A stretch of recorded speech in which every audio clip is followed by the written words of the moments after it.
Competition math exams की जो हमने सीरीज शुरू की हुई थी उसको आगे बढ़ाते हुए कल हमारा टॉपिक था कि विभाज्य, भागफल, शेषफल दिया हो तो हम 4 टर्म में से एक टर्म को किस प्रकार निकालें।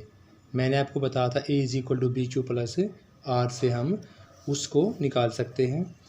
उससे कुछ क्वेश्चन है जैसे 4000 में से छोटी से छोटी संख्या क्या घटाई जाए। 4000 में से छोटी छोटी संख्या क्या घटाई जाए कि जो शेष बची संख्या है वो 19 से पूरी तरह से भाग हो जाए। यानी क्वेश्चन कैसे पूछा हुआ है कि 4000 हमारे पास, उसमें छोटी छोटी संख्या क्या घटाए कि जो संख्या बचे वो 19 से पूरी तरह से भाग हो जाए। देखो 4000 को 19 से भाग देने पर हमारा शेषफल क्या बचता है, 10 बचता है। यानी कि अगर हम 4000 को 19 से भाग दें तो हमारा जो रिमाइंडर बचता है, कितना बचता है, वो 10 है। और वही पूछा हुआ है कि क्या घटाई जाए, इतना रिमाइंडर बचेगा उतना ही घटाया जाएगा। तो जो संख्या बचेगी वो 19 से क्या हो जाएगी, हमारी पूरी तरह से भाग हो जाएगी। ठीक है स्टूडेंट्स, क्योंकि 4000 में से वो संख्या घटाए जाने की बात कर रही है कि शेष संख्या बचे वो 19 से पूरी तरह से भाग हो जाए। तो अगर 4000 को 19 से भाग देंगे हम तो हमारे पास क्या शेष बचेगा, 10 ही हमने क्या करना है इसमें से माइनस, क्योंकि 10 घटाने के बाद जो संख्या बचेगी वो 19 से पूरी तरह से भाग हो जाएगी। नेक्स्ट है 3607 के समीप वह छोटी संख्या कौन सी है, इसके समीप से छोटी संख्या कौन सी है जो 21 से पूर्णतः विभक्त होती है। यानी कि 3607 के आसपास वह कौन सी संख्या बनेगी जो 21 से पूरी तरह से डिवाइड हो जाती है। देखो स्टूडेंट्स, 3607 को 21 से भाग देने पर डिवाइड करने से हमारा रिमाइंडर बचता है 16। 21 से भागने पर रिमाइंडर क्या बचता है, हमारा 16 बचता है, जो 21 के आधे से क्या है, ज़्यादा है। क्योंकि हम 21 का हाफ करेंगे तो हमारे पास वो क्या होगा स्टूडेंट्स, 10.5, और 10.5 में 16 जो है उससे ज़्यादा है। तो संख्या कैसे निकालेंगे कि जो जिससे डिवाइड करना है उसमें से रिमाइंडर माइनस करके संख्या में प्लस कर देंगे।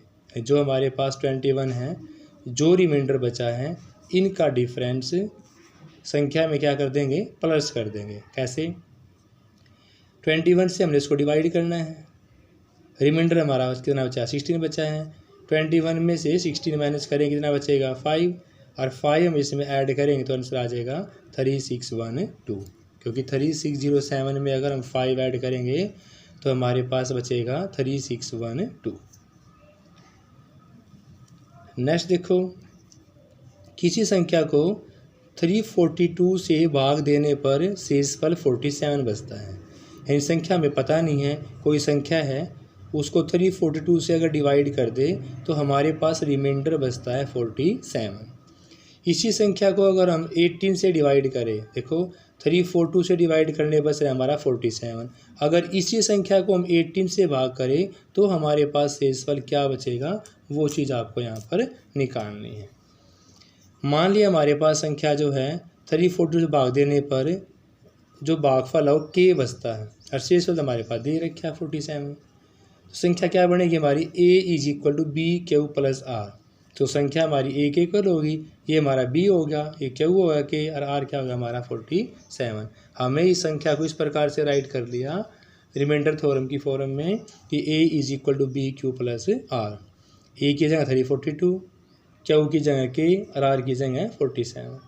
342 के फैक्टर कर लिए हमने, तो फैक्टर क्या बनेंगे इसके, 18 × में 9। 47 के फैक्टर कर दिए, 18 × 36 + 11।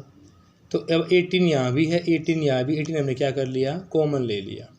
तो मैं कैसे राइट कर दिया इसको, 18 कॉमन लेने से यहाँ बचेगा आपका 19 के, और यहाँ बचेगा 2, प्लस में क्या कर लिया 11। तो दी गई जो संख्या हमारे पास थी वो 18 से डिवाइड करने के बाद हमारे पास रिमाइंडर क्या बच रहा है, 11 बच रहा है, और रिमाइंडर ही हमने निकालना है।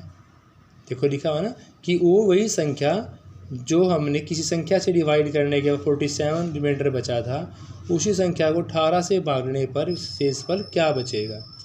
देखो a = bq प्लस r को राइट करने के बाद 342 के फैक्टर हमारे 8 × 19 हो गए, 47 के भी 8 × 2 + 11 हो गए।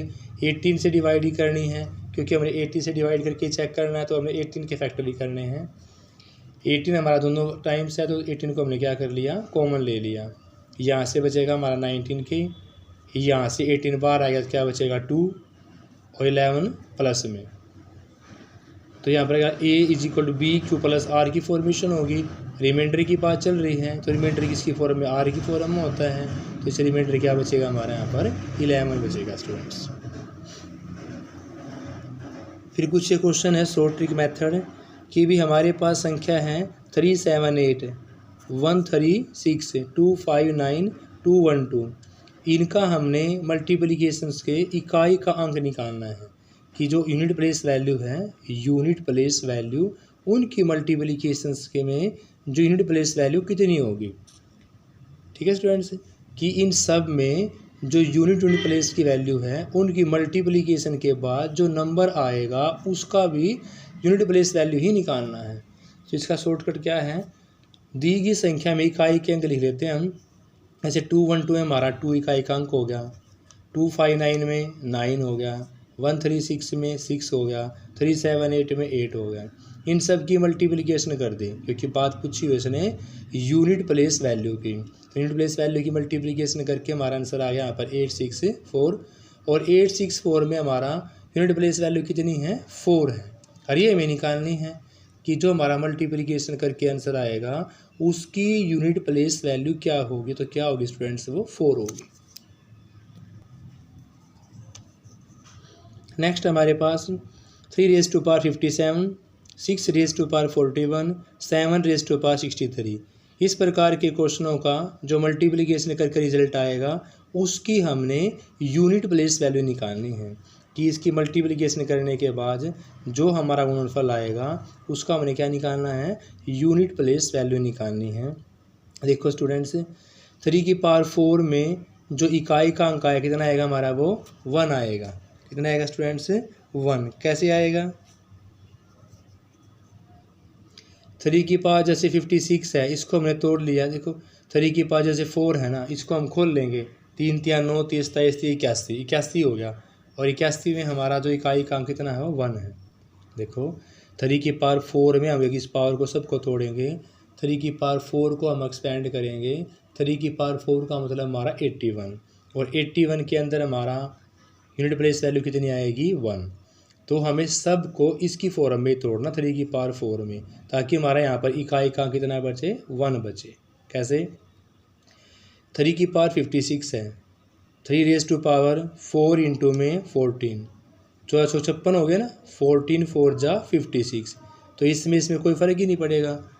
फिर हमने कहा कि भाई 3⁻4 का हमारा इकाई का कितना होगा, 1, और 1⁻14 भी हमारा क्या आएगा, 1। तो इसलिए इसका भी इकाई का कितना होगा हमारे पास है स्टूडेंट्स, 1 हो गया।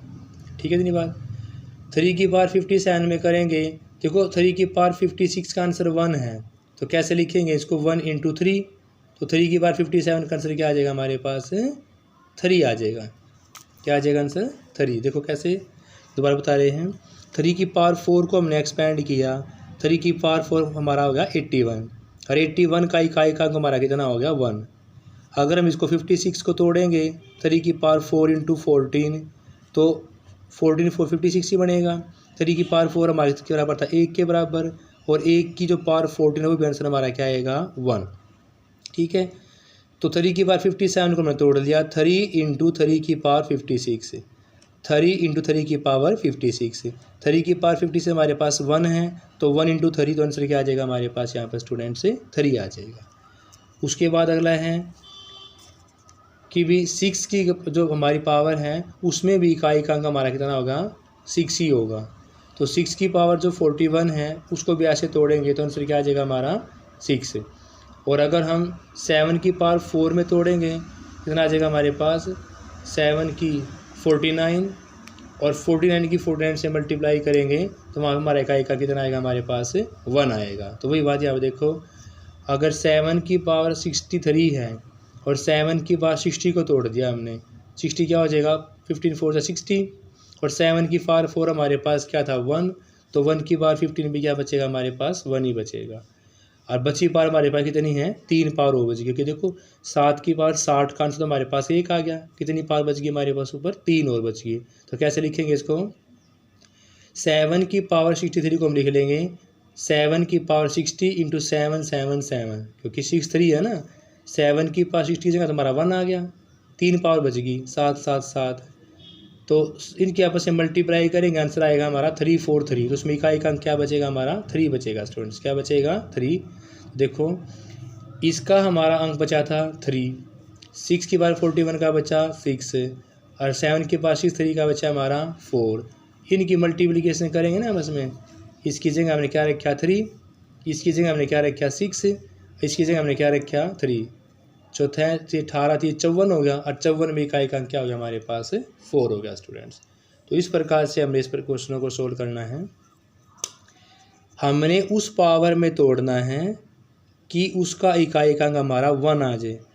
जैसे देखो हमने 3 के बाद 57 को तोड़ दिया था 56 इंटू में 3 में, और 3 की पावर 56 हमारा हो गया 1, और 1 की 3 से मल्टीप्लाई करेंगे आंसर क्या आ जाएगा हमारा 3। इसी प्रकार हमने 6 की पावर में तोड़ दिया 41 को, फिर 7 को तोड़ दिया, 7 की पावर जो आपका 63 है, तो 7 की पावर 60 हमारे पास 1 आ गया, पावर 63 है, 3 पावर बचेंगी, तो 3 पावर की मल्टीप्लिकेशन करोगे तो क्या आ जाएगा 343, उसे भी इकाई का क्या बचेगा हमारे पास 3, और सब की आपस में मल्टीप्लिकेशन करोगे इकाई के अंक की यूनिट प्लेस वैल्यू की, तो हमारे पास आंसर आ जाएगा स्टूडेंट्स 4। ठीक है स्टूडेंट्स, जो टॉपिक हमने कर लिए उसके कुछ ये प्रैक्टिस क्वेश्चंस हैं या आपने ट्राई करने हैं। अगर किसी को दिक्कत हो तो कमेंट सेक्शन में पूछ सकते हैं।